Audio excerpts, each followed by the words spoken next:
Terredefrance.fr, le premier site d'articles français et patriotes, présente.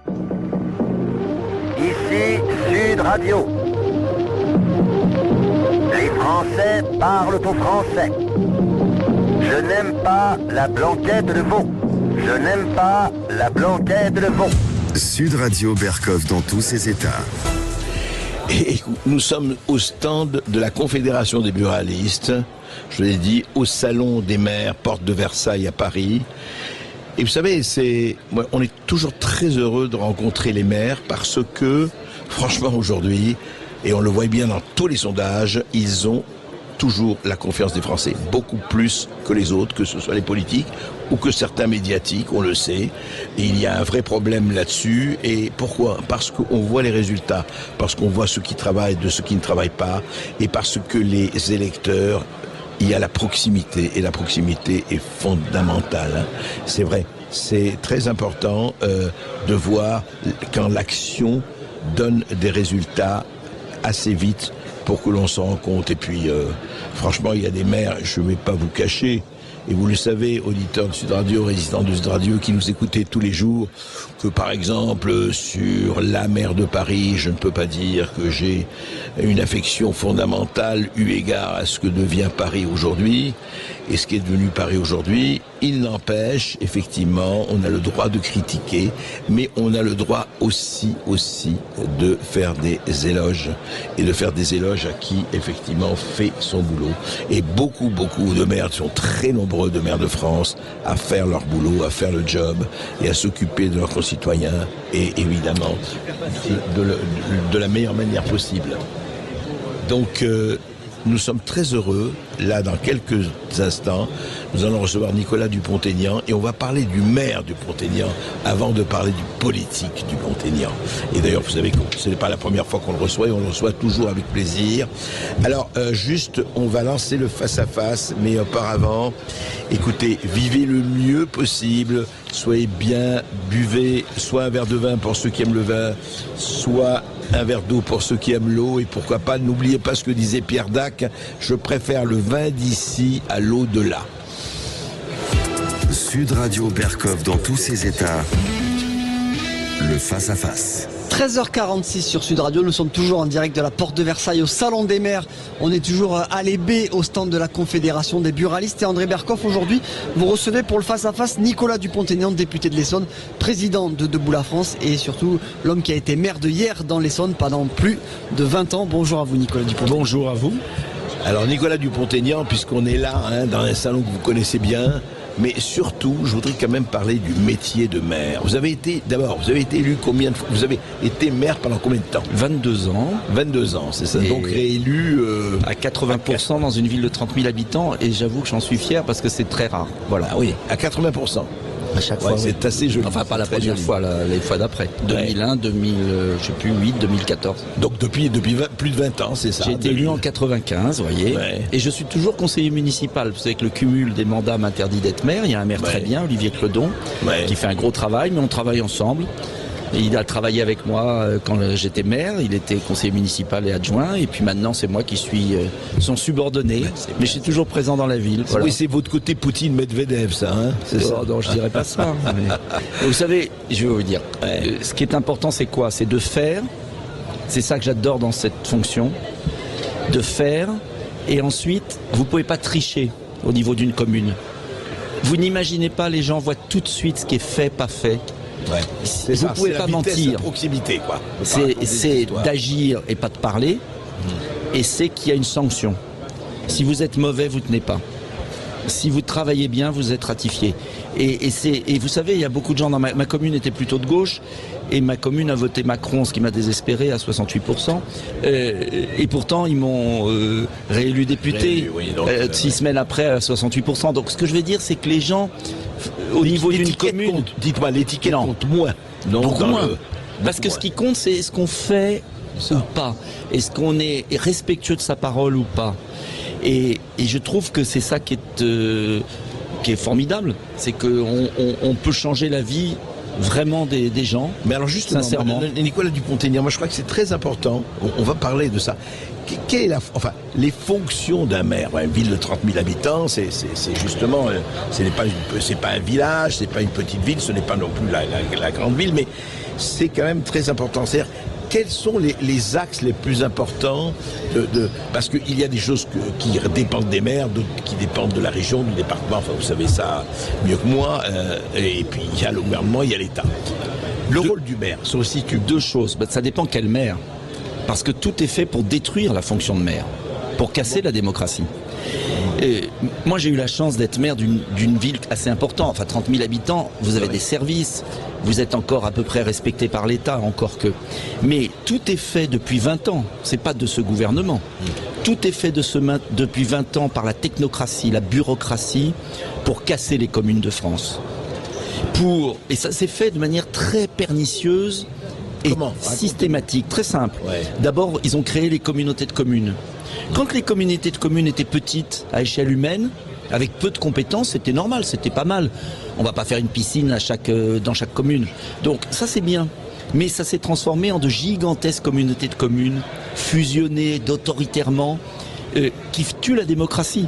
Et les maires ruraux, les petites communes que je défends aussi, bien que je sois maire, j'ai été maire d'une grande ville, oui, je dis je suis, c'est pas le vrai. Ces petites communes, on leur a retiré les compétences, on les a transférées à 50 km dans des administrations bureaucratiques. Ce qui fait que quand les gens les engueulent, parce que la violence, elle vient de quelque part, quand les gens vous engueulent parce que vous n'avez pas fait le travail, mais le maire rural aujourd'hui ne peut plus faire le travail puisque la compétence, par exemple la voirie, le nid de poule, le trou dans la chaussée, de la communauté de communes souvent. Et donc, le maire, il voit qu'il y a un trou dans la chaussée, il voit qu'il y a un lampadaire qui ne marche pas. Il envoie un mail à la communauté de communes, il y a une bureaucratie.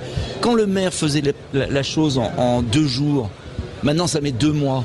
Donc le citoyen, il ne comprend pas, il élit quelqu'un qui a plus le pouvoir. Oui, donc ils ont retiré les compétences, petit à petit. Ensuite, ils ont asphyxié financièrement les communes. Quand François Hollande a réduit les crédits de 11 milliards, c'était justifié pour les très grandes villes. Même les villes moyennes comme moi, on a trouvé des solutions d'économie, il faut être honnête. Mais les petits villages de France, aujourd'hui, n'ont plus les moyens de réparer l'église, n'ont plus un sou. Alors qu'est-ce qu'ils doivent faire ? Aller chercher de l'argent au département, à la commune, à la communauté de communes, à l'État, à la région. Ils passent leur vie à chercher des subventions. C'est la bureaucratie des dossiers. Rien n'avance. Troisième point, ce qui est en train d'être fait en ce moment, et contre lequel je lutte, c'est la fameuse fumisterie du zéro artificialisation des sols. Il y a une loi qui a été votée sur le climat, qui dit qu'il faut réduire l'artificialisation des sols de moitié en 2030, et puis après en 2050, zéro. L'idée n'était pas idiote de départ, dire... Pardon, expliquez, parce que... Zéro artificialisation, ça veut dire quoi? Ça veut dire qu'ils considèrent, à juste titre, qu'on a consommé trop de terres agricoles. D'accord. Bon, ça c'est pas idiot, de dire, il faut éviter. Bien qu'on soit un pays, entre nous, désert, très peu dense, avec beaucoup de place encore. Mais qu'importe. L'idée n'est pas idiote, sauf que les métropoles, les grandes infrastructures, les supermarchés, les échangeurs routiers, les voies TGV, l'Île-de-France, pompent toute l'artificialisation, le quota. Ben ouais. Et les petites communes, je voyais un maire hier, j'ai passé ma journée au Salon des maires, 1200 habitants, il construit 6 maisons par an. 6. Le préfet lui dit, vous n'avez plus le droit. Il faut en construire que 2 dans les 5 par an. C'est-à-dire qu'on est en train d'asphyxier les communes rurales qui n'auront même plus le droit de construire en limite du village. Il ne s'agit pas de miter, bien sûr, de créer des maisons au milieu des campagnes. Non, tout le monde sait que c'est absurde. Énorme et tout. Ouais. Mais, donc, moins d'argent, plus de compétences, zéro artificialisation, c'est-à-dire que les maires ne pourront plus construire. La suppression du prêt à taux zéro pour les maisons individuelles, qui vient d'être décidée. Tout est fait au nom d'une pseudo-écologie, qui est une fausse écologie, pour entasser les gens dans les villes. Et moi, chez moi, hier, dans l'Essonne, le préfet nous convoque, le maire et moi, pour nous dire quoi? Il faut tripler la construction de logements. Vous devez supprimer les maisons, faire des immeubles. Il faut densifier. Donc, vous avez un État complètement dément, complètement délirant, qui est en train d'interdire de construire sur 95% du territoire, au nom de l'écologie. Les lapins vont être heureux. et qui est en train d'entasser les habitants dans des agglomérations inhumaines. Moi, hier, nous Ils veulent voulons rebâtir les tours et les bars. exactement. Quoi. Presque. Enfin, Et c'est ça. ils veulent densifier. Parce qu'en fait, ce qui les intéresse, c'est que les lapins soient heureux, mais les êtres humains, ils en ont rien à faire. Alors, ça s'appelle comment leur fameuse écologie? Je vais vous dire, les écoquartiers. C'est quoi un écoquartier? Ouais. C'est un immeuble avec 3 panneaux solaires sur le toit, au bord du périphérique. Vous voyez le périphérique, la grande bibliothèque à Paris? Vous voyez quand vous prenez le périphérique Oui, là, oui, tout à fait. ils ont construit plein d'immeubles. C'est des Français qu'on va mettre là-dedans. Dans mon département, ils nous obligent à mettre des HLM le long des voies rapides et des voies ferrées. Je refuse. Parce que dans leur esprit, si vous voulez, ça c'est bien pour l'écologie. Comme ça, les gens sont dans leur terrier. Ah oui, vous voulez dire les gens sont dans leur cage Dans leur et cage. les lapins sont heureux. Voilà. C'est ça. C'est totalement contraire à ce que veulent les Français. Les Français ont la chance d'avoir un pays magnifique, d'avoir des villages, d'avoir des petites villes moyennes. Il faut développer tout ce tissu. Il faut une vie équilibrée. Pourquoi l'Île-de-France va vers 12, 13, 14 millions d'habitants? C'est aberrant. Et pourtant, je suis un élu d'Île-de-France, voyez. Moi, je préfère 30 000 habitants heureux dans ma ville que 40 000 malheureux. Et toutes les questions de délinquance, de déshumanisation viennent de là. Laissons les Français vivre où ils veulent. Et avec Internet en plus, le haut débit, vous pouvez être dans un village de France, dans une maison. Ah oui, autre chose, faut que je vous raconte. Truc incroyable, j'ai appris hier. Les préfets maintenant imposent des petits terrains. C'est-à-dire, Petit terrain, ça veut dire c'est-à-dire si vous voulez une maison individuelle, vous devez faire ça sur moins de 500 mètres carrés. Ah non, parce que faut emmerder les Français. Parce que c'est pas bien d'avoir une maison avec un terrain de 2000 mètres carrés. Mais pourquoi? Alors, il me disait, il y avait un maire qui m'a interpellé de Meurthe-et-Moselle et qui m'a dit, voyez, le préfet nous oblige, la direction départementale de l'équipement, enfin ça s'appelle autrement maintenant, alors nous dit, ah oui, mais là, vous pouvez pas construire, vous pouvez pas mettre de maison, il faut entasser les gens dans votre village, vous allez faire 2-3 étages dans le village.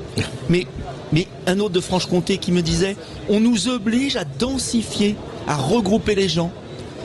Mais si vous voulez, c'est complètement fou ce qui se passe. Et ça au nom de l'écologie. Mais c'est pas l'écologie. Non, c'est pas l'écologie. L'écologie, quand on a un territoire C'est aussi une- beau que la France. On dirait qu'ils veulent reconfiner les Français. Oui. Quelque part. Oui, parce qu'après, vous savez ce qui Quelque vient part. après? La ZFE. Vous n'avez plus le droit d'utiliser votre voiture. On va en parler après cette petite pause, Nicolas. Désolé, je suis Dupont-Aignan. passionné par ça parce Mais que au contraire. ça m'exaspère de voir un État qui, au lieu de s'occuper de sécurité, qui, au lieu de s'occuper d'aider les Français à se loger, est en train de corseter le pays. C'est terrible. C'est terrifiant. Non, mais c'est terrifiant et c'est surtout très préoccupant qu'à ce qui se passe dans leur cerveau. C'est ça, surtout. On fait une petite pause et après, on se retrouve après les informations avec Nicolas Dupont-Aignan, l'ex-maire de Rières, mais enfin, quelque Dupont-Aignan, part. sans la liaison. Dupont-Aignan, c'est vrai. qui est avec nous jusqu'à Sans liaison. qui est avec nous aujourd'hui jusqu'à 14h au Salon des maires, au stand de la Confédération des buralistes de France. Et puis avec vous, bien sûr, au 0826 300 300. Ou même, venez nous voir directement sur le stand si vous écoutez la radio, près de la porte de Versailles. À tout de suite sur Sud Radio. Sud Radio Berkhoff dans tous ses états, midi 14h. André Berkhoff. Avec terredefrance.fr, le premier site d'articles français et patriotes. Terredefrance.fr, le premier site d'articles français et patriotes, présente. Ici Sud Radio. Les Français parlent au français. Les carottes sont cuites. Les carottes sont cuites. Sud Radio Berkhoff dans tous ses états. 13h04 sur Sud Radio, nous sommes toujours en direct de la porte de Versailles, au Salon des maires, au stand de la Confédération des buralistes de France. Et André Berkhoff, aujourd'hui, pour le face-à-face, vous recevez Nicolas Dupont-Aignan, député de l'Essonne et président de Debout la France, lui qui a été maire de Hyères dans l'Essonne pendant 22 ans. Alors justement, nous nous adressons là, et ça a commencé, c'est passionnant, au maire Nicolas Dupont-Aignan. On parlera ensuite politique, bien sûr, de ce qui se passe. Mais Nicolas Dupont-Aignan, moi, je voudrais comprendre. Par exemple, le maire, et je me rappelle encore, il y a 20-25 ans, on faisait des bouquins sur les maires, le maire était, je dirais, le personnage tout-puissant, mais enfin, c'était un des personnages, on parle des maires des grandes villes, mais pas seulement. Il avait vraiment un rôle à la fois d'arbitre, de créateur, d'organisateur, etc., etc., pour le meilleur et pour le pire. Il y avait aussi des maires qui étaient peut-être pas à la hauteur, bien sûr. Mais vous me dites, là, hors antenne, m'avez dit, les maires ont perdu 80% de leur pouvoir aujourd'hui. Oui. au profit des intercommunalités dont ils font partie. Mais quand vous êtes un maire d'une commune de 500 habitants, de 1200, de 3000, et que vous faites partie d'une intercommunalité qui regroupe 80 communes, qui s'étend sur 35 km, vous n'avez plus la voix au chapitre. Il y a une sorte d'oligarchie très politisée et de bureaucratie. Et qu'est-ce qui se passe? Moi, j'ai des maires qui me disent, bah, écoutez, on est là que pour être des bénis oui-oui. On va faire 60 km un soir pour participer à un conseil de communauté de communes qui aura tout décidé à l'avance. Et si c'était efficace, pour créer des grands équipements, vous voyez, moi je ne suis pas un ayatollah de la commune seule, mais ça doit être uniquement sur de grands équipements. Par exemple, vous savez, il y a tout le projet de la gestion de l'eau potable qui va être transféré aux intercommunalités. Une folie. Parce qu'en fait, c'est une source de dépenses supplémentaires. C'est toujours plus d'argent pour toujours plus de bureaucratie et toujours moins d'efficacité. Et derrière cela, il y a la remise en cause de la démocratie. Ce qu'il faut bien comprendre, c'est que ceux qui nous imposent ce modèle le calquent sur l'Union européenne, parce que dans les autres pays d'Europe, nous avons des territoires beaucoup plus denses. La France est un pays beaucoup plus vaste, avec moins d'habitants, très étendu, 36 000 communes qui sont les cellules de base de la démocratie et qui évitent d'avoir une distance trop lointaine du pouvoir. Quand vous êtes aux Pays-Bas, en Belgique, en Allemagne, même en Angleterre, le territoire est beaucoup plus restreint. Donc c'est normal qu'il y ait une concentration plus forte des collectivités. Nous, on a des espaces, vous avez 20 km sans rien. Pourquoi cette idée folle qu'il faudrait tout regrouper? Surtout qu'il y a la révolution d'Internet. Avec le haut débit, il n'y a pas besoin de fermer des trésoreries. Il n'y a pas besoin de tout regrouper. Exemple du maire de Saint-Claude dans le Jura, qui me disait, ils ont fermé d'abord la maternité. Alors ils ont dit, il va y avoir un hélicoptère, mais l'hélicoptère il marche pas quand il fait mauvais, il marche pas la nuit. Bon. Après, ils ont fermé à l'hôpital, voilà. Ils ont fermé dans l'hôpital le laboratoire d'analyse médicale. Ce qui fait que quand il faut faire une analyse, on l'envoie à Dole, complètement aberrant. Et puis ils ferment tous les services publics. Comment voulez-vous qu'une petite commune, isolée, même de 10 000, 20 000 habitants, puisse survivre si on lui ferme sa trésorerie, si on lui ferme son hôpital, sa maternité, l'école bientôt. L'école, alors pas 10 000 habitants, mais dans des petits villages. C'est un déménagement du territoire. Si c'était efficace, on pourrait dire oui. Est-ce que c'est plus efficace? J'étais aussi dans un autre coin, c'était à Autun. À Autun, on m'explique que, bah oui, il n'y a plus de maternité, l'hôpital ferme.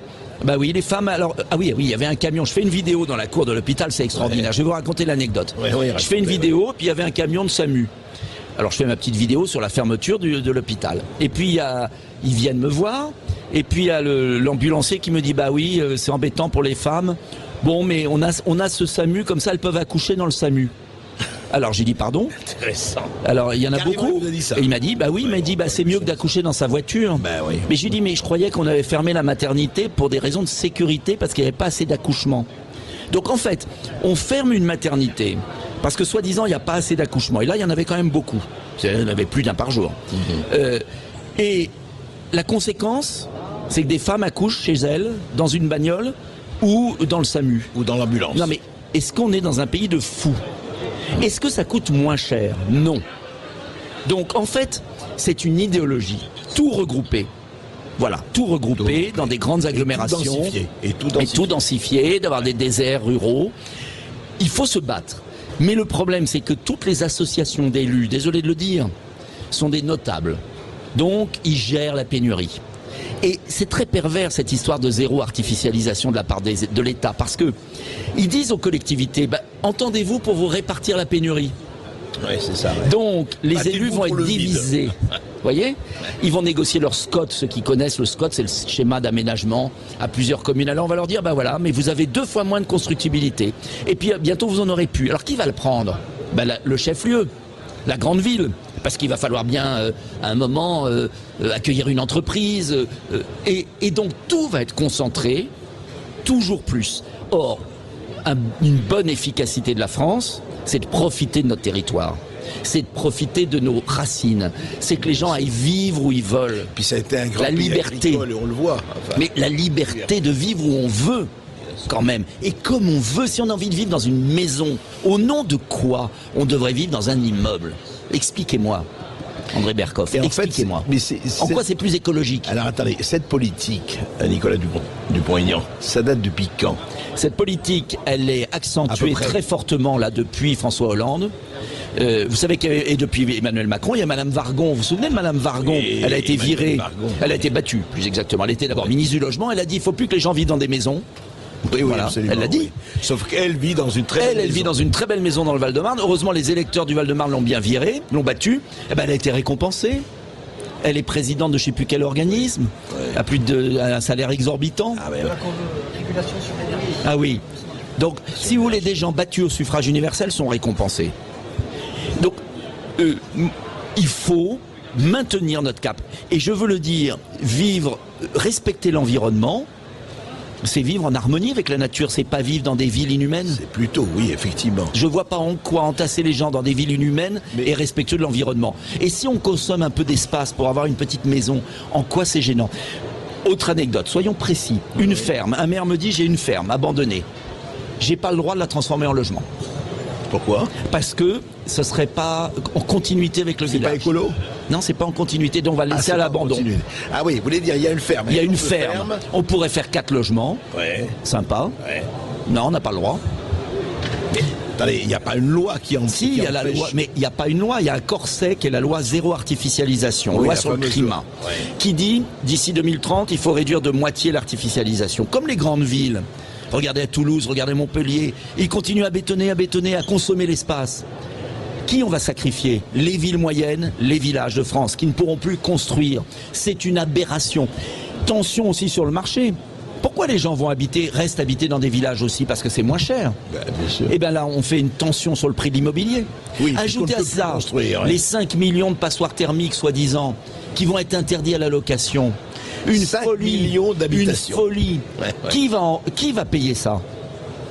Les petits propriétaires qui se sont saignés pour devenir propriétaires et qui ne peuvent pas payer les travaux. Donc ce sont les riches qui vont s'emparer de leur logement. Et les locataires qui sont quand même bien contents d'avoir un loyer et d'avoir un loyer moins cher, abordable, Ben ouais. même si c'est pas parfait en termes d'énergie. Mais Personne n'est mort de ça, faut arrêter. mais il faut arrêter ce délire. Mais comment un pays qui voit sa construction immobilière chuter de moitié, les chiffres du 3e trimestre sont accablants. 17 000 constructions de logements contre 40 000 d'habitude. Comment un pays qui ne construit pas assez, qui est interdit de construire là où les gens veulent habiter, peut se priver de 5 millions de logements? Ce sont des malades qui nous gouvernent.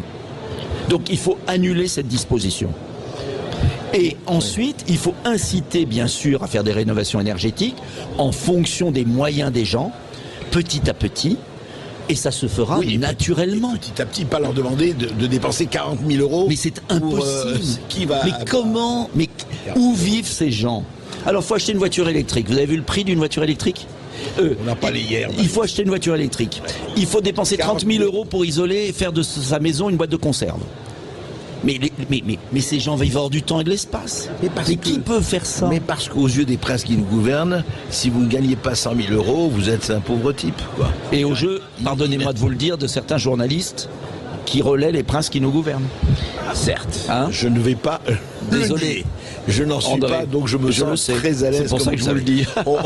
On va faire une petite pause. Ras-le-bol. On se retrouve Non, mais il y a avec un moment, Nicolas ras-le-bol. Dupont-Aignan. Bien sûr. On va se retrouver dans un instant sur Sud Radio. Nous sommes toujours en direct de la Porte de Versailles sur le stand de la Confédération des buralistes de France. Et puis on sera avec vous au 0826 300 300. C'est que... Terredefrance.fr, le premier site d'articles français et patriotes, présente Ici Sud Radio. Les Français parlent au français. Je n'aime pas la blanquette de veau. Je n'aime pas la blanquette de veau. Sud Radio Berkoff dans tous ses états. Et je ne suis pas le seul, Nicolas Dupont-Aignan, lui aussi, est dans tous ses états et pour des raisons évidemment légitimes. On est au Salon des maires, comme vous le savez, et Nicolas Dupont-Aignan, je le rappelle, on l'a déjà rappelé, il a été maire de Hyères pendant plus de 20 ans. Il a été élu 4 fois, 80% quand même de suffrage pour lui. Et on parlait justement de cette espèce de densification, de zéro artificialisation. Est-ce que quelque part, je dirais tout à fait autrement, avec cette ville de 15 minutes, j'aimerais qu'on en parle, est-ce que c'est c'est pas un complot, tout ça on dit tout de suite, non, il n'y a pas besoin de comploter là-dessus. Est-ce que on veut reconfiner les Français, pas comme au temps du Covid, mais autrement? Oui, je pense qu'on veut, ils veulent, cette idée qui peut paraître une bonne idée, 15 minutes à pied de tout. Vous savez, la ville à 15 minutes. Mais libre à organiser une ville à 15 minutes dans les agglomérations où les gens veulent vivre. La liberté.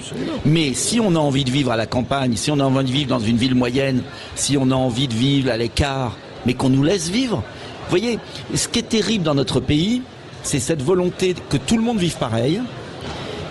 Parce que, en fait, dans leur idée, il faut supprimer la voiture, qui est le mal absolu. Or, je rappelle que 280 paquebots en Méditerranée polluent autant qu'un milliard de voitures. D'accord ? Je rappelle. Personne ne parle des 280 paquebots. Non, je rappelle quand même, je suis désolé de prendre ces images, mais que 30% des gaz à effet de serre, c'est le méthane qui sort des puits de pétrole qu'on peut très bien régler. Donc, on accable les automobilistes alors qu'on n'a jamais eu des voitures aussi peu polluantes. On part vers la folie de la voiture électrique qui n'a aucun sens économique, environnemental, qui est utile, qui coûte bonbon, et qui est utile, qui peut être utile en seconde voiture, en voiture de collectivité. Moi, j'en avais mis hier dans ma ville parce que ça faisait des économies de fonctionnement. Mais ce que je déplore aujourd'hui, c'est cet esprit de système. C'est-à-dire que, en fait, ils veulent enfermer les Français dans des villes, qu'il n'y ait plus de mode de vie, de liberté.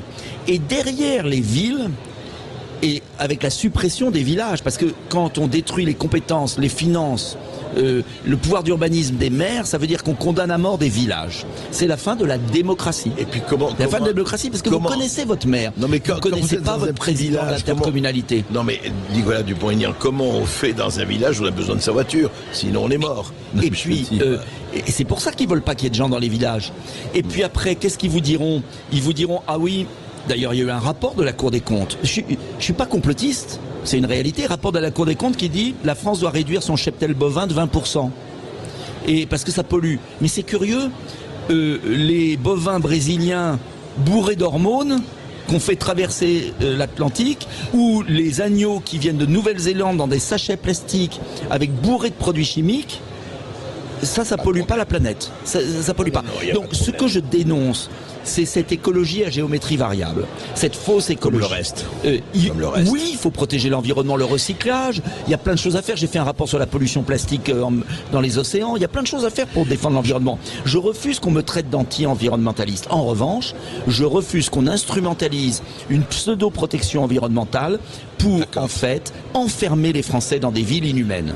Nicolas Dupont-Aignan, je voudrais revenir au pouvoir des maires. On en a parlé en partie. Vous avez dit qu'ils ont perdu 80% de leur pouvoir. Alors, on a parlé d'un certain nombre d'attributions.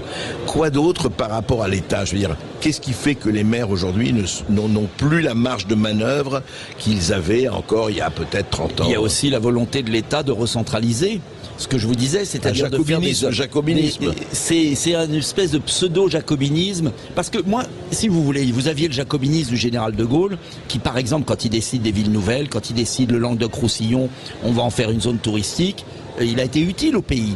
Il y a des équipements nationaux où il ne faut pas tomber dans la démagogie. Moi, je ne vais pas vous dire que je pense qu'il y a des équipements nationaux structurants qu'il faut faire. Lignes TGV, autoroutes, voies rapides. Il faut garder des équipements structurants. Et il faut des zones d'activité aussi pour réindustrialiser la France. Parce que si vous gelez tout, comment les usines vont revenir? Bon, donc, moi je suis pour que l'État se concentre sur ses missions d'intérêt général et qu'ensuite on ait ces 36 000 communes, même de 50 habitants. Quand vous avez une commune de 50 habitants, vous avez 10 élus volontaires.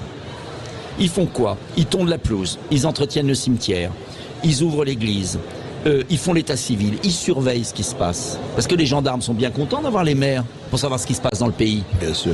Pourquoi supprimer ces vigies? Pourquoi supprimer ces gens qui entretiennent le territoire? Parce que c'est ça leur objectif. On va fondre tout ça dans des grandes communes, mais les grandes communes, il y aura qui s'en occupe? Oui, Par le des principe de fonctionnaires subsidiarité. payés? Qui va Oui, le payer? principe de subsidiarité. Mais à la fin, ça finira en friche, c'est-à-dire en forêt. Ça sera fini. Donc, ce voulez dire, on va territoire, redésertifier la mais France. complètement. Mais regardez les départements. J'étais avec des élus de Haute-Marne. Ils me disaient, on perd, je sais plus combien d'habitants par an. Pourquoi? Pourquoi? Mais moi, j'ai dans ma ville des gens qui viennent me voir, qui ont 1h30 de transport le matin et le soir. Hier, j'avais un débat, j'ai mis 1h35 du centre de Paris, à 20 km. 1h35. 1h35 en voiture. Le RER, il marche un jour sur deux. J'ai des gens qui viennent me voir dans ma ville et qui me disent, monsieur député, est-ce que vous connaîtriez pas quelqu'un qui peut... On aimerait déménager, on est originaire de telle région, on aimerait retourner dans notre région d'origine. Mais il n'y a pas de boulot puisque tout est concentré en Ile-de-France et maintenant il n'y a plus de logement. Donc il faut une politique, ce qu'avait fait le général de Gaulle, d'agrément. Vous savez que le général de Gaulle avait mis des primes d'aménagement du territoire pour que les entreprises, dans les années 60, c'était la data, aillent dans tout le territoire. C'est amusant parce que vous avez employé le mot. On était à l'aménagement du territoire, mais non, on est au déménagement. On est au déménagement, on est dans la grande concentration. Il faut renouer avec une prime d'incitation à ce que l'emploi irrigue le territoire. Et avec Internet, on a la révolution du haut débit. On n'a pas besoin de mettre tout le monde. Vous savez qu'il y a des comptables qui sont à Goa, qui sont en Mauritanie. Et nous, on n'est pas capable d'avoir un comptable au fin fond de la Lozère. Et les call centers qui sont au Maroc ou aux Philippines. Et on n'est pas capable. Et on nous explique qu'il faut tout concentrer. Bon, il faut aussi reprendre. Alors ça, je sais que c'est pas populaire dans l'administration. Ce qu'avaient fait certains ministres, de délocaliser des administrations d'État dans des petites villes moyennes. Moi, je veux un territoire qui s'organise autour des petites villes moyennes. Les sous-préfectures et les préfectures. Une ville comme Rodez, qui est magnifique, j'étais à Rodez récemment, il y a le musée Soulage, qui est magnifique. C'est une ville agréable à vivre. Mais il y a Bosch qui risque de fermer. Donc, il faut absolument avoir une vision d'aménagement du territoire pour les emplois. Une fois qu'on a dispersé les emplois sur le territoire, il faut permettre aux Français qui le veulent, moi je veux faire ces personnes aller habiter à Rodez ou à Carpentras. Ceux qui le veulent, il faut les aider à pouvoir aller. Montebourg a eu une bonne idée. Vous voyez, moi je suis pas sectaire. Montebourg avait une bonne idée que j'ai reprise à la présidentielle, qui était de créer un fonds public pour réhabiliter les maisons abandonnées. Vous avez 1 million de maisons abandonnées dans tout le territoire français, où les propriétaires n'ont pas les moyens de les rénover, qui sont en ruine. Vous avez des millions de Français qui attendent un logement social. Pourquoi ce fonds ne réhabilite pas ces maisons et après les loue à prix bénéfique? On peut même imaginer une accession sociale à la propriété. Modeste, bien sûr. Chacun. Alors ça aussi, vous savez qu'ils sont hostiles à la propriété. Ah oui. Ah oui. Macron a détruit la propriété depuis qu'il est au pouvoir. Moins 10 milliards de crédit logement. Tout est fait pour supprimer l'avantage Pinel pour les locations, pour les propriétaires. Tout est fait pour supprimer l'instinct de propriété. Mais ça va avec, vous allez dire que je suis parano, mais c'est ce que dit Schwab du Forum de Davos. Le 21e siècle, vous n'aurez plus rien. Vous serez locataire de tout. Ouais. Bon, la propriété, c'est ce qui permet d'assurer sa retraite. Moi, je suis même pour le 0 droit de succession sur la résidence principale. Uniquement sur la résidence principale. C'est-à-dire que quand on a économisé toute sa vie pour acheter un petit appartement, une petite maison, qu'on puisse le léguer à ses enfants, il lutte contre la propriété, parce que la propriété de sa maison, ça enracine les Français. Ça les responsabilise aussi. Ils veulent désenraciner les Français. Ils veulent une société de nomades. Et quand vous êtes locataire, vous êtes prisonnier de votre propriétaire. Oui, bien sûr. Si vous louez votre voiture, si vous louez votre machine à laver, si vous louez tout, vous n'êtes plus libre de rien. Voilà. On en reparle tout de suite après une petite pause et nous allons avoir, Esteban, les auditeurs de Sud Radio. Évidemment, au 0826 300 300, on attend tous vos appels et toutes vos questions. À tout de suite.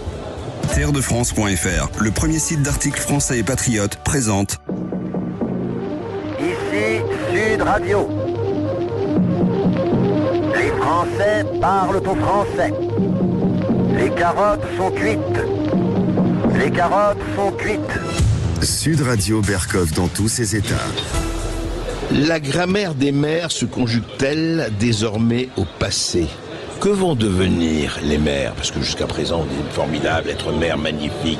Effectivement, poste de responsabilité, poste important. Les gens, on le voit dans tous les sondages, ont beaucoup plus confiance en leur maire qu'en d'autres représentants, qu'en la classe médiatico-politique, etc. Mais on voit très bien, on en discute depuis déjà quelque temps avec Nicolas Dupont-Aignan, je rappelle, qui est aujourd'hui député, qui est fondateur de Debout la France et président de Debout la France et qui a été maire de Hyères dans l'Essonne pendant plus de 20 ans. Mais alors, est-ce que le maire va, vu ce que vous dites, et vu ce qu'on constate, est-ce que le maire va un jour, je ne dis pas demain, je ne dis pas après-demain, heureusement, va se conjuguer au passé ? En tout cas, il est abîmé, il est exténué parce que vous pouvez, c'est passionnant d'être maire. Vous êtes le nouveau curé, vous êtes le serviteur de l'intérêt général. Confessez à vous. Voilà, vous êtes le serviteur de l'intérêt général et il y a un dévouement incroyable. Mais ce dévouement n'est possible que si vous êtes responsable de vos actes. Et ce qui est insupportable pour les maires aujourd'hui, c'est qu'ils sont toujours là, ils sont le paratonnerre. Ils prennent la foudre, mais ils n'ont plus les pouvoirs d'agir. Ou alors, s'ils ont les pouvoirs d'agir, ils en ont, heureusement, c'est en se battant contre la bureaucratie. C'est-à-dire, si vous voulez, moi je vois très bien, quand j'ai commencé en 95, et quand j'ai fini en 2017, et je suis toujours conseiller municipal, donc je vois mon successeur Olivier se démener, ben, la tâche est beaucoup plus difficile pour lui qu'elle ne l'était pour moi, en 10 ans seulement. En quoi ? Alors, en quoi simplement ? Eh ben, je vais vous donner un exemple. On a un théâtre, mais il est à l'intercommunalité. Alors, c'est l'intercommunalité qui le gère. Alors quand il y avait un mur qui fuyait, etc., on a attendu 6 mois. Ce qu'on aurait fait en 15 jours a mis 6 mois.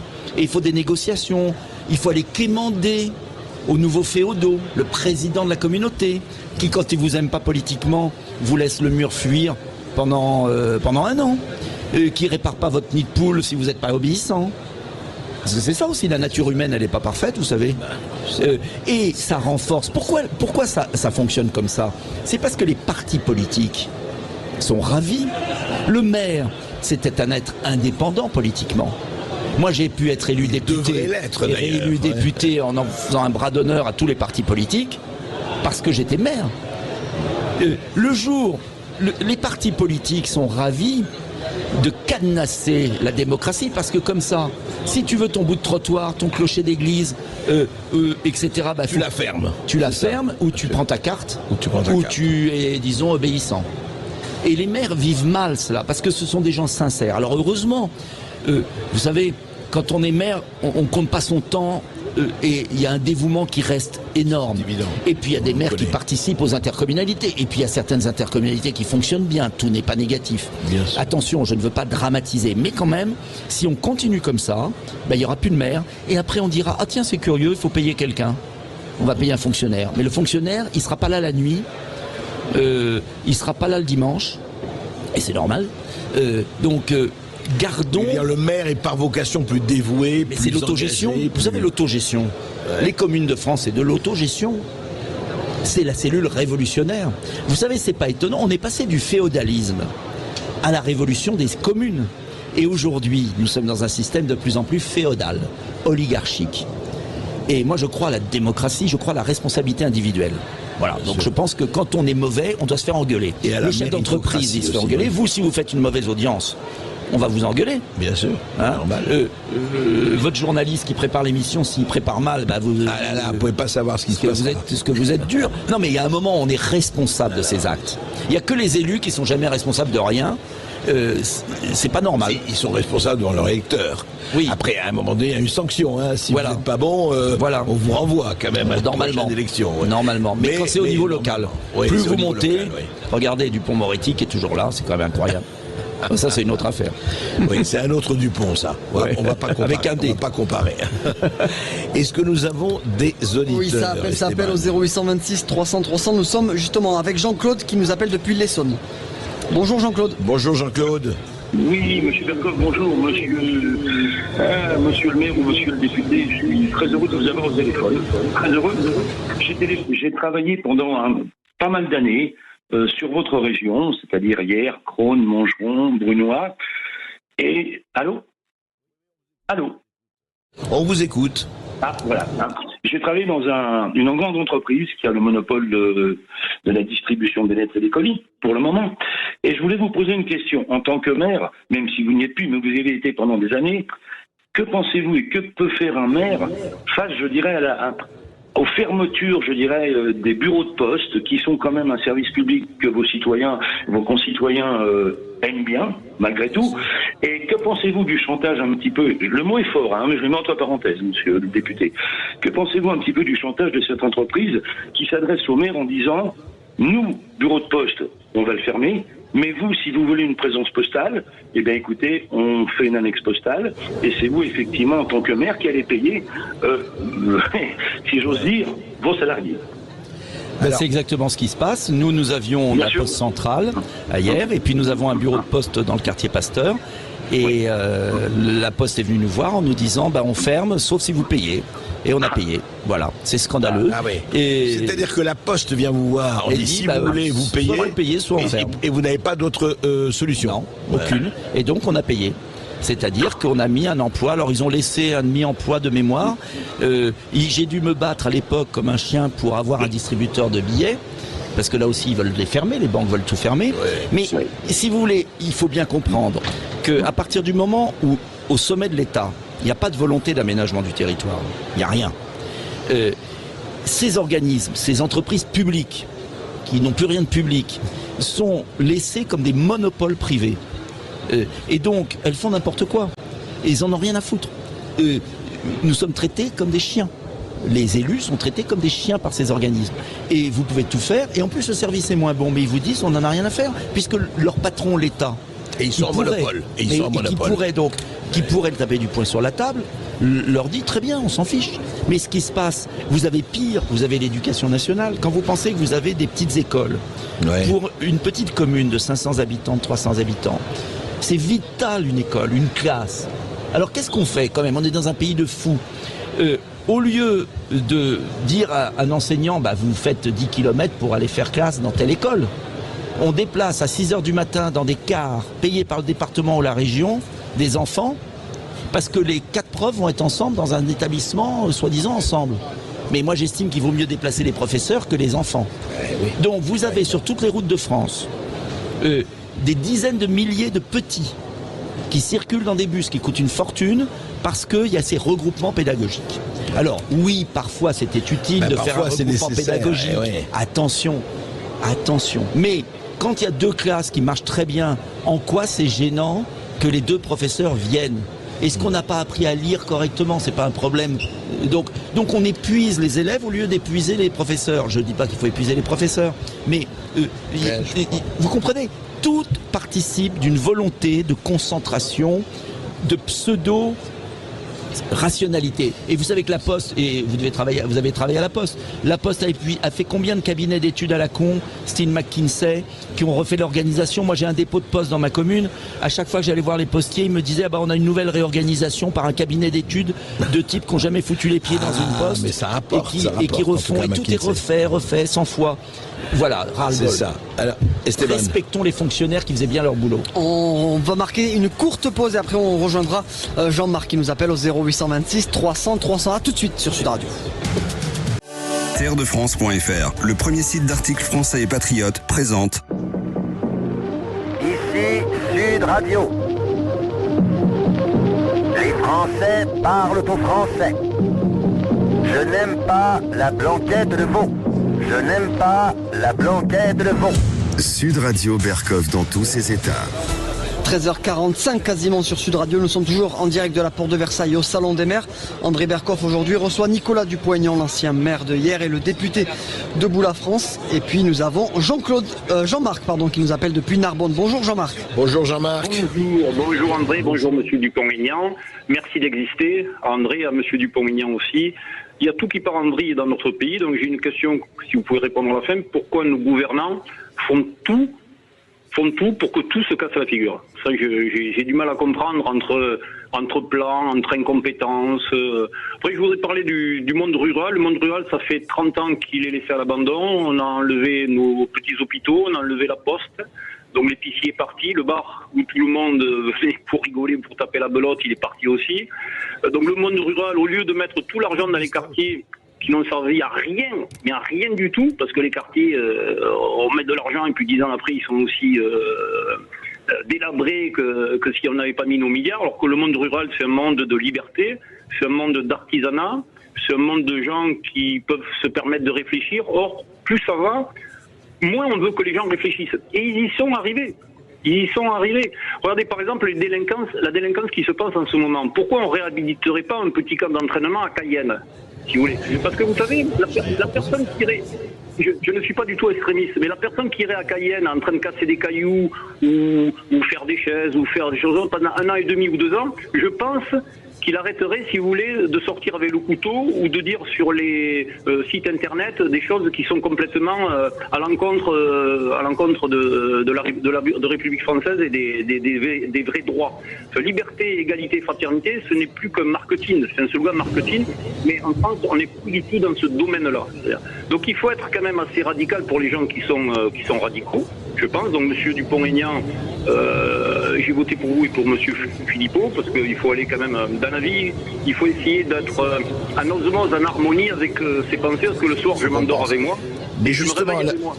Oui, et la question que vous posez, c'est vrai. Alors, est-ce qu'il y a un pourquoi? Parce que la question que tout le monde se pose. Nous, on a à Sud Radio ici, les éditeurs de l'émission, souvent ils disent mais on ne comprend pas, mais pourquoi ils font ça? Pourquoi ils font ça? Je me pose souvent la question, parce que je pense qu'il y a 2 phénomènes conjoints. D'abord, ils ne veulent pas voir. Ils ne veulent pas voir, ils vivent hors sol. C'est le déni. Ça, ils sont dans le déni et ils vivent hors sol. Ils veulent pas. Premier point. Et deuxième point, ils répondent, ils obéissent à des intérêts financiers, économiques. C'est une oligarchie, au sens du mot oligarque, qui est en train de piller un pays, la France. Ils sont en train de piller la France. Parce que quand vous regardez toutes les mesures, c'est pas seulement des incompétents. Oui, non, moi, longtemps, j'ai cru à l'incompétence. Ouais. Mais à un moment, quand vous regardez, par exemple, la démolition systématique du secteur du logement par Emmanuel Macron. Systématique. Il y a tous les faits depuis 6 ans. Mais pour une raison très simple. Il sert la finance. L'épargne française, depuis des décennies, s'est toujours investie dans la pierre. Mais oui, il faut faire revenir de l'argent vers la finance. Eh ben, il supprime l'impôt sur la fortune pour la finance, mais il le laisse pour la pierre. Il supprime l'avantage Pinel. Il réduit de 10 milliards les crédits logement. Il asphyxie les organismes HLM. Il interdit le prêt taux zéro pour les maisons individuelles. C'est pas par hasard. C'est pour que l'argent aille vers l'assurance vie, de la circulation bancaire-financière. Je suis désolé, alors vous allez dire, mais Dupont-Aignan devient paranoïaque, complotiste, pas du tout. Moi, je regarde les faits. Et je regarde qu'il y a certaines industries qui s'en sortent plus, l'industrie pharmaceutique. Tiens, c'est curieux. Ah oui, c'est drôle. Oui. C'est curieux. Oui, bon. 500 milliards de dollars par an, c'est pas mal. Bon, tout a été fait. On va pas revenir sur la crise Covid. Et on voit d'ailleurs qu'il va inaugurer une usine. D'ailleurs, ce qui est très intéressant, si vous regardez, Emmanuel Macron ne va inaugurer que des usines de multinationales étrangères sur le sol français. Il va jamais inaugurer. Vous êtes sûr de ça? Ah bah, quasiment. Regardez, il a été dans le Nord. Pour la batterie, c'est des capitaux étrangers. Ouais. Là, il va près de Chartres, c'est des capitaux danois. C'est toujours... c'est une logique qui vient d'en haut, c'est-à-dire de négociation. Moi, j'aimerais un président de la République qui va se féliciter des PME qui réussissent. Il y en a plein qui réussissent. On a des PME structurelles. Alors, ce que je veux dire à monsieur, c'est qu'on a quand même quelque chose de positif dans notre pays. C'est que malgré des élites aussi nulles, aussi incompétente et aussi dangereuse, le pays vit. Pourquoi? Parce qu'il repose sur les élus locaux, on le voit ici avec les maires de France, sur les associatifs, sur les PME, sur les artisans, sur des fonctionnaires très honnêtes, qui portent à bout de bras des services publics. Donc il y a quand même tout un pays extraordinaire. Et c'est là où, attention, chez ceux qui critiquent beaucoup, tendance à désespérer les gens, on a un potentiel de redressement. Il y a des Français fabuleux, et de toute confession, sincèrement. On peut redresser le pays, il y a tout pour réussir. Parce que le pays, il survit malgré une oligarchie qui le pompe, qui le détruit. Il faut du courage et volonté. Voilà, il ne faut pas qu'on se décourage. Or, beaucoup de Français aujourd'hui, moi je vois bien, baissent les bras parce qu'ils se disent de toute façon c'est foutu.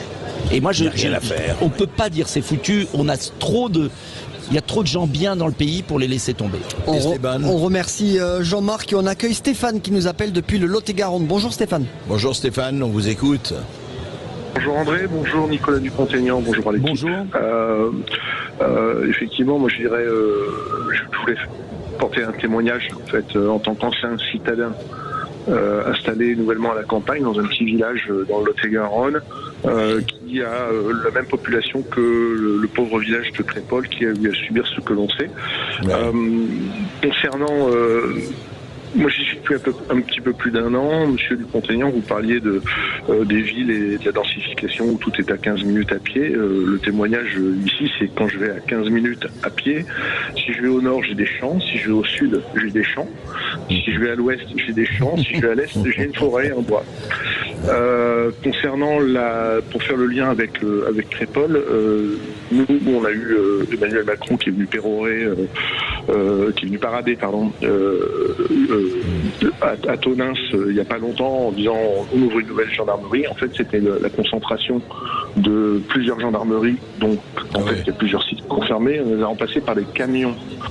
Les gendarmes eux-mêmes m'ont dit, nous de toute façon on vient dans votre village une fois par semaine à date fixe, donc voilà. Ah oui, c'est bien. Et puis, comme ça tout le monde est prévenu à date fixe. Attention, faites rien aujourd'hui, les gendarmes arrivent quoi. Voilà, je ne vais pas vous dire quel jour. Oui, non, ne dites pas ça, non. Ce cambrioleur, venez pas là, on est là. Voilà, j'ai été confronté à un problème en soirée cet été où j'ai appelé la gendarmerie, il était minuit. Vraiment, il y a même de la violence dans votre village de 500 habitants où il n'y a que des champs, non, c'est ça? Non, c'était pas de la violence, mais c'était des nuisances avec des... Voilà, c'est un peu compliqué à dire, mais j'ai jugé que je devais appeler la gendarmerie et je suis pas un excité du téléphone là-dessus. Je suis tombé sur la gendarmerie d'Agen, qui est la préfecture du département, qui est à presque 1 heure d'ici. Donc ils m'ont dit écoutez, voilà, on a pris votre appel, mais on peut pas d'équipe, on peut rien faire pour vous. Donc débrouillez-vous. J'ose pas imaginer ce qu'ont dû à vivre les gens de Crépol, qui sont en zone gendarmerie, qui ont dû trouver le temps. Ils ont dit, ils ont attendu quelques heures. Oui, ils l'ont dit, nous avons eu des témoignages. Vous vous rendez compte du nombre de vies qui ont été, voilà. Donc c'était un petit peu le sens du message, et je parle pas du médecin, je parle pas du bureau de poste, pour faire le lien avec ce que disait l'auditeur précédent. On vit les mêmes choses. Donc quand monsieur Dupont-Aignan dit en 1 ils ne veulent pas voir et en 2 ils obligent à des intérêts, je suis d'accord, mais je ne les mettrai pas dans le même ordre. Je dirais qu'ils obéissent à des intérêts et c'est pour ça qu'ils ne veulent pas voir. Vous avez raison. Merci. Et ce que je veux juste dire à monsieur, l'idée que je veux faire passer, c'est que ça ne coûterait pas plus cher de mieux répartir les services publics. Parce que, en fait, ils ont réussi à mettre dans la tête des gens que c'était bien pour l'écologie et c'était bien pour leur argent de concentrer. C'est faux. La concentration des services publics dans les grandes villes, des habitants, coûte beaucoup plus cher. Et l'auditeur précédent, j'ai oublié de répondre là-dessus, disait on a mis beaucoup d'argent dans la politique de la ville. On a mis plus de 50 milliards. Mais avec 10 milliards, moi je vous remets en fonction les services publics dans les campagnes. Et pas dans chaque village, bien sûr, ce serait malhonnête. Mais donc ce que je veux dire, c'est que c'est pas une question d'argent. On peut répartir intelligemment. Et l'escroquerie des nouvelles gendarmeries, il a raison, parce que j'ai regardé, Macron dit on va créer plein de nouvelles gendarmeries, en fait c'est rien. Et ce sont des réservistes. Une reconcentration. C'est des réservistes qui se baladent avec leur voiture, donc c'est du pipeau. Et là aussi, il faut pas mentir. Si Macron avait dit j'en recrée que 100, mais c'est des vrais, ça aurait été plus honnête. Je crois que, en fait, il faut être franc. Qu'est-ce qu'on pourra faire précisément? Comment on le fait? Et avec un calendrier. Et là, vous verrez que les gens reprendront confiance. Sinon, c'est que du baratin et ils voient bien la réalité. Je ne sais pas si la confiance reviendra vite. Ça dépendra. Ça dépend des actes. Des actes et des gens. Juste peut-être on a... Non, c'est pas possible. Hélas, je sais que vous êtes très nombreux à appeler, mais malheureusement, nous arrivons Je dirais que si vous étiez aujourd'hui question ministre de l'Intérieur ou chargé non pas du déménagement, mais de l'aménagement du territoire, Nicolas Dupont-Aignan, quelle serait au fond la première mesure à prendre? Il faut vraiment tout changer pour que rien ne change, ou au contraire il y a Non, la première mesure à prendre, c'est d'abord d'arrêter les fermetures de services publics et d'inverser la charge en donnant des ordres précis à tous les organismes publics. Premier point. Le deuxième mesure à prendre d'urgence, c'est d'arrêter la loi sur la zéro artificialisation, c'est de permettre à chaque commune de France, en continuité, bien sûr, il ne s'agit pas de miter le territoire, non, bien sûr, en continuité de pouvoir construire pour accueillir. Et puis la troisième mesure, c'est de relancer une grande politique du logement et d'arrêter avec ces mesures de fausse écologie qui sont en train de détruire le secteur du logement. Si déjà on faisait ça très vite, on inverserait les choses et puis rendre la liberté aux communes, redonner du pouvoir aux maires et puis augmenter les budgets des petites communes, c'est epsilon par rapport aux milliards qu'on fout en l'air dans les grandes agglomérations. Il nous reste 150 milliards à donner au numérique au Nigeria, monsieur Dupont-Aignan. Enfin, il y a des priorités dans la vie. Merci beaucoup. N'ajoute rien. Merci beaucoup, monsieur Dupont-Aignan, d'avoir été avec nous. Merci à vous tous. On rappelle ce livre que vous avez écrit, Où va le pognon? C'est publié aux éditions de l'Archipel. Tout de suite, vous avez rendez-vous avec Brigitte Lahaye sur Sud Radio. Demain, ce sera Alexis Poulain qui sera là de midi à 13h. Autre chose. André Berkoff, vous revenez demain à 13h avec Céline Alonso pour parler de Napoléon, je crois. Absolument. Du film Napoléon de Ridley Scott, et on a Thierry Lenz qui est un peu critique là-dessus. À demain sur Sud Radio. Tout de suite, c'est Brigitte Lahaye. Sud Radio Berkoff dans tous ses états, midi 14h. André Berkoff. Avec terredefrance.fr, le premier site d'articles français et patriotes.